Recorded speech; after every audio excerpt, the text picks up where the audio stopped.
Welcome to Hotspot with me, John Pennington, and Chetan Narula in Wellington. Chetan, good morning from me, and good evening to you. A very good evening, John, and welcome to our listeners or viewers at Hotspot as well. And this will be what we'll be discussing the IPL auctions, I guess. That's right, and it has been another good day for India out in Wellington. But let's focus our attention on the IPL auctions. Lots of buzz, lots of chatter on social media and the web earlier in the week as millions of rupees spent by the franchises. And it all kicked off on day one, which was Wednesday, and that's where the real big money was spent, wasn't it, on the high-profile names. Kevin Peterson, Yuvraj Singh going to Bangalore for a huge fee, and Dinesh Karthik. They were the top three, weren't they? Absolutely, I think in terms of money-wise, as well as in terms of the names and sort of what they bring to a cricket team or what they bring to a cricket field, I think that's something very important. Somebody like a Kevin Peterson, he was always going to be a frantic bidding over his name, and that's what we saw. And obviously, Delhi always were going to hold the cards in their favor because they had the right to match card. Yuvraj Singh perhaps got a little higher price than anticipated because there was some confusion with the auctioneer.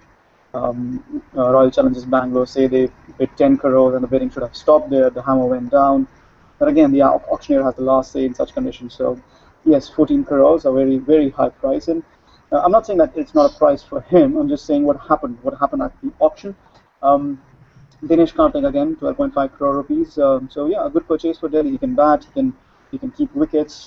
He's a good wicket keeper, and he's a solid middle order batsman in the prime of his batting.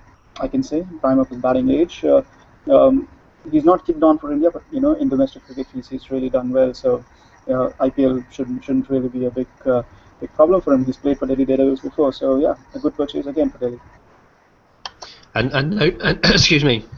And no great surprise on day one to see Jacques Kallis and Mitchell Johnson also go for high price as well. Mitchell Johnson, massive hot property at the moment. Jacques Kallis has always performed very well, particularly in recent years for Kolkata. Yes, with Kallis, it was never going to be too many teams bidding for him, and that's something that didn't really happen.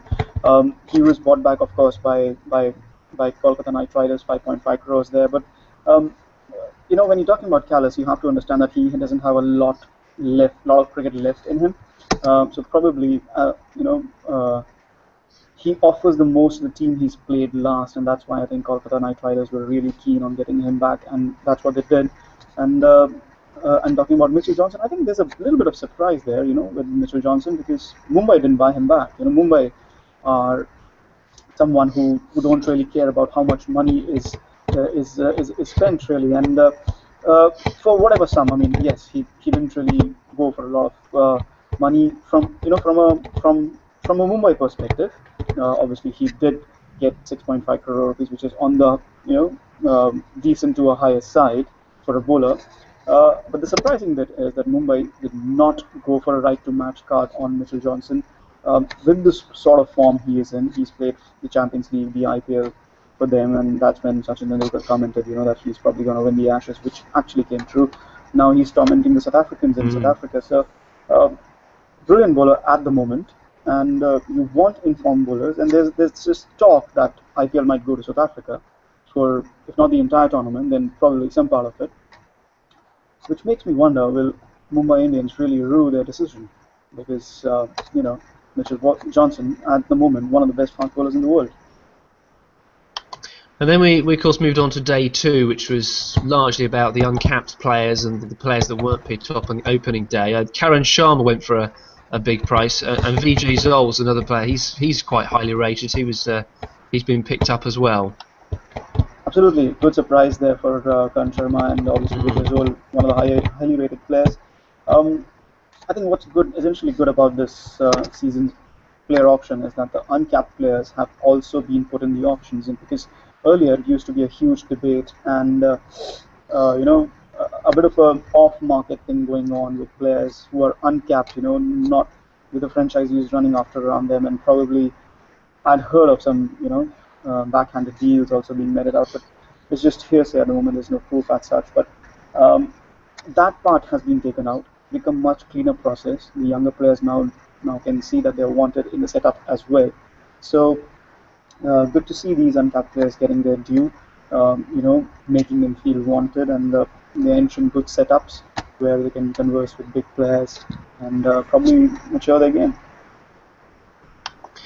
And what for you would you say was maybe the bargain buy, or were there any players that you thought, oh, I expected him to go for a bit more?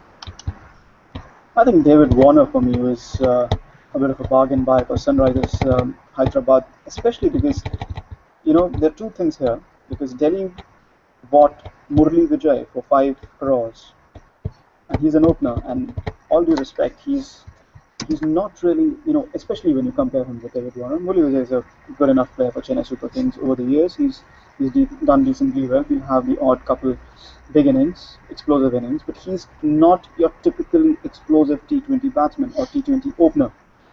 David Warner, on the other hand, is, and he's played some fantastic knocks for Delhi. He's not been very consistent, but that's how it goes with players like him. Um, that was a bit surprising for me because Delhi had the right to match card, and they did not, didn't really use it for him. Instead, chose to get Murali Vijay. Maybe they're going, but they got Quinton de Kock.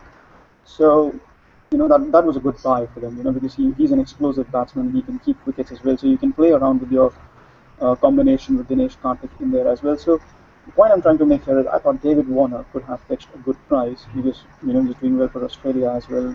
Australia are a resurgent team at the moment, so I expected him to be probably a little bit more, a couple of crores more maybe, but I think he'll be very happy with 6.5 crores. The big thing is he'll be opening the innings with Shikhar Dhawan. So the day these two batsmen start going, oh, we're going to see 200, 250. Perhaps only RCB can, perhaps only Royal Challengers can, Bangalore can chase that down. And what about any other sort of surprises? I mean, for me, I was quite surprised that Mahela Javadina wasn't picked up, and is a wonderful batsman, a class player. You'll have seen a bit of him playing against India and playing for Delhi, and maybe that Ross Taylor was unpicked on the first day because again he's a player in wonderful form, but because he was picked up on the second day. Any sort of real surprises for you? Maybe players who remain unsold that you expected to go? Well, obviously, Mahela Jayadin a big surprise. Jesse Ryder, one of them, big surprise. Obviously, his latest altercation just before the first test began, or before the second test began, he's no more part of the test. Yeah, no more part of the test squad here. So that didn't really help matters, did it?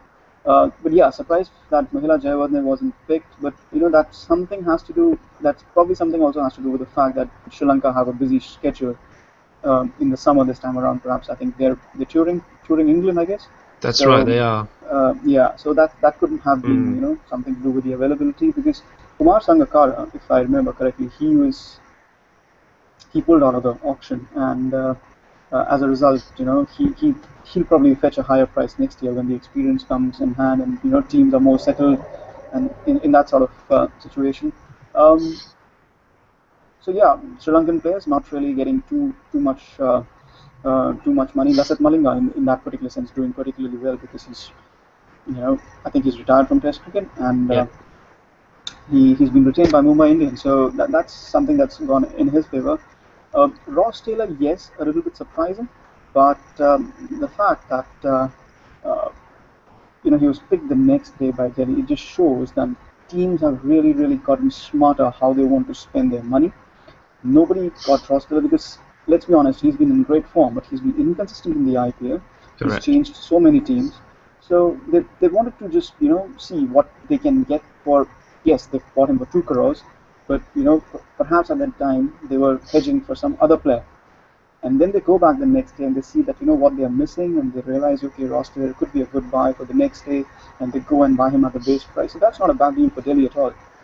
Surprised there, yes, that somebody like him didn't fetch a higher price or other teams didn't want it. But again, I think his inconsistent IPL run is partly to blame there. The other surprise I thought was Corey Anderson going for Mumbai Indians. That's not the player's choice, but I was following that auction there on one of the cricket sites here, and Delhi were bidding for him. And I just don't understand because Delhi stopped bidding for him after a certain point of time, and Mumbai just kept raising the bar. I had a chance to speak with Corey Anderson here in New Zealand before the Test series began, and he said that he wanted to go to a side where he'll get regular playing opportunities. Now, any particular day, Mumbai has more superstars playing for them.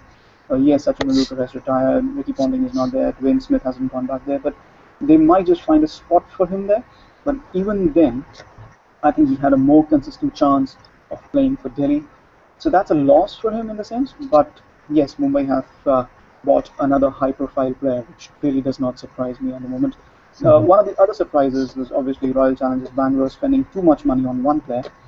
Yes, they spent 4 crores extra on Yuvraj Singh, but even then, 10 crores on Yuvraj Singh is a lot of money, given the fact that you have Chris Gale, AB de Villiers, or Virat Kohli. So basically, you have three main batsmen. You buy an extra batsman who obviously will give you four overs every match. But somebody like a Corey Anderson who doesn't mind, batting, uh, probably they could have spent that money on Corey Anderson because I like Corey Anderson, no doubt. But the fact of the matter is that you need a bits and pieces player. Yuvraj is too much of a high-profile batsman, a high-profile bowler, high-profile all-rounder, to be given a minute role at Royal Challengers Bangalore, which he no doubt will have. Because even when RCB are 120 for 3, you will not send Yuvraj Singh in. With 4 overs to go, you'll probably send AB de Villiers in.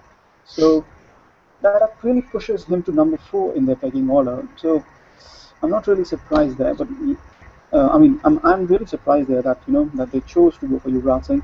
Not that they shouldn't have or they're a bit too high for him, but he's a quality player in this format especially. But yeah, a bit of surprise there that they didn't really strengthen themselves with bowlers and instead spent even more on batsmen. Which leads me on to my next question, rather nicely, Chetan. I was going to ask you which franchises do you think have done perhaps best, and I suspect you're not going to say Royal Challengers Bangalore here, are you? Because you've sort of said they've not really done particularly well, or maybe they haven't allotted their funds particularly well. Which franchises do you think have really spent the money very well and built a very balanced squad? Well, I'm looking Early at days, I Delhi. know. Yeah. But I'm looking at Delhi and Kings 11 Punjab, and I think they've really done well. If you look at Delhi first, Kevin Peterson is available for the whole summer, and he'll probably end up leading the side. But you have a good middle order there. You have Peterson. If you open the innings with Butcher and Quinton de Kock, and then you have Peterson and Manoj Tiwari, and you have Dumini and Ross Taylor to play another role, and you have Kedar Yadav and Mayank Agarwal who have been in decent form. Then you have Shukla and Jimmy Neesham who can fill in the all-rounders role. And you can, you also have Ganesh Karthik who will either be a batsman or a batsman come with a keeper. So you can play around with all your, option in the batting department. Plus, in the bowling, they've really got some good talent. You have Nathan Coulter, who's really done well with the bounce he can get off Indian pitches. Mohammad Shami is in absolutely stunning form at the moment. He really takes wickets. Um, and then you have Wayne Parnell or Siddharth Kaul, who's taken some wickets in the domestic season. They got him back because he used to play for them again, and now they have Jaydev Unadkat as well, a left armer. A left armer always creates that sort of angle. So Delhi have done well. I thought this was started off slow, but they have really done well. And then you have to look at Kings 11 Punjab because again, they've got Virendra Sehwag for not too much money, and he can still, he's not playing the beginnings in your longer formats, in the ODIs or the test matches, but in T20s, if he scores, say, 40 runs off 20 balls, 25 balls, that's good enough. That's a good enough start. You have Pujara, who will probably open with him. Then you have Sean Marsh, fantastic player, fantastic player. He's always done well for Kings 11 Punjab. Then you have Glenn Maxwell and Thisara Pereira, two big all-rounders. Murli Karthik, who has tons and tons of T20 experience, and again a left-arm spinner giving you that angle. But the biggest buy, obviously, Mitchell Johnson. I mean, what a bowler! So, all in all, not the best squad, but a very balanced squad, and they've always lent upon, on their younger talent as well.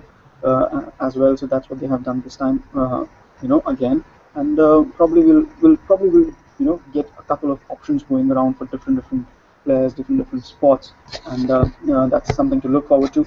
One other team I think which has really done well and has not really been talked about, it's Kolkata Knight Riders because you're picking up Robin Uthappa, you're picking up Gautam Gambhir, you're picking up Jack Tallis, Yusuf Pathan, and you're taking Piyush Chawla. So these are or Vinay Kumar. These are players who are not, they're not number one. They're not in the playing 11 or the first team or the first squad players for India. So it really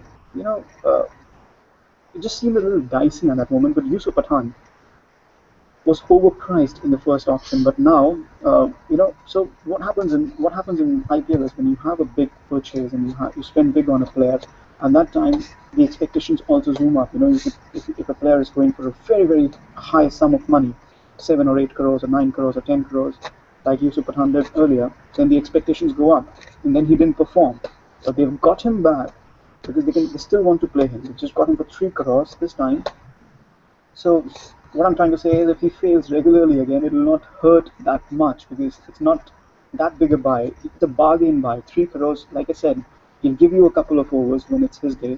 Eden Gardens is always a slow pitch in the IPL. So he'll give you a couple of overs, maybe 3, 4 overs on his day. On his day, he'll also score 40 or maybe 20 balls. So you're looking at a bargain player now. You're not looking at a very expensive buy now. So that's a very good buy. Also, you look at their prospective team. You're looking at their India discards, but again, if you start looking at their team, it really, really forms up. Robin Uthappa or Manvinder Bisla opening with Gautam Gambhir. Then they bought Chris Lynn, who's done really well in the T20 format. Manish Pandey is an upcoming T20 player. Jack Callis is there, Pathan is there, Shakib Al Hasan and Ryan Dendashkate. So they've retained the core of their all-rounder group, which is very, very important. Piyush Chawla, he's done well in the T20 format. He might not have impressed in the ODIs for India or the Test format, but he's done well in the T20 format. Then Vinay Kumar, oh, and they bought Mone Morkel. That was an excellent buy for them. So they already have Mone Morkel, Vinay Kumar, Umesh Yadav, Jack Callis, and they also have Sunil Narayan, who is a big, big weapon for them in T20 cricket. So all in all, they've got their team very, very silently. People have been joking about, on Twitter, you're getting Piyush Chawla and Vinay Kumar. Sure, but look at the other players that they've got. They have got a huge base to, again, play around with their combinations. I'm really impressed with what Kolkata Knight Riders has done. Apart from that, obviously, Chennai Super Kings and Mumbai Indians, they retain five players each, so they have the core of their squads still retained with them. And these are teams that always do well because they already have the core of the squad. Players like Dhoni, Raina, they're always going to perform. Ashwin, Jadeja, they're always going to perform. Pollard, Malinga, Harbhajan Singh, Rohit Sharma, Raidu. These players are always going to perform, and the others will rally around them. Somebody like a Corey Anderson or a Brendan McCullum, who's in Chennai Super Kings, or Corey Anderson in Mumbai Indians. So these guys will rally around and get your, young players going. They have Baba Aprajit, who's just come at what 20 lakhs if I'm not wrong. I'm not sure what his price was. He came at base price, and that guy has some serious talent because he can bowl as well, bat as well, and he scored some couple of double hundreds in the Ranji season. Not if not two, maybe at least one he scored, and he's a serious talent to counter with. And IPL we've always been given surprises when teams come in and bring in fresher talent. So Chennai, Mumbai will be there in the mix, but Kolkata, Delhi, and Kings 11 Punjab have really done well.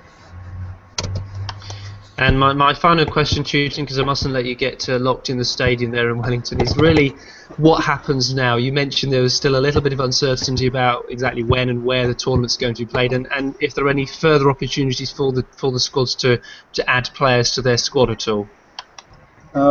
No, they had a particular purse for this particular season. I think most of the teams have used up that purse, and especially with the uncapped players coming into the auction, I think that possibility has gone. Maybe I need to check this. I'm not really sure, so I cannot comment on this. Maybe there's a chance to get some players from under 19 players. I'm not sure about this at all, so really cannot comment further.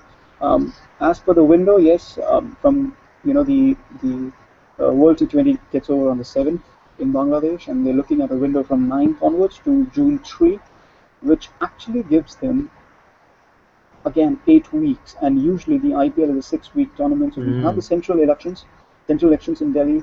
What's coming out of the BCCI at the moment is that they want to host a tournament in India.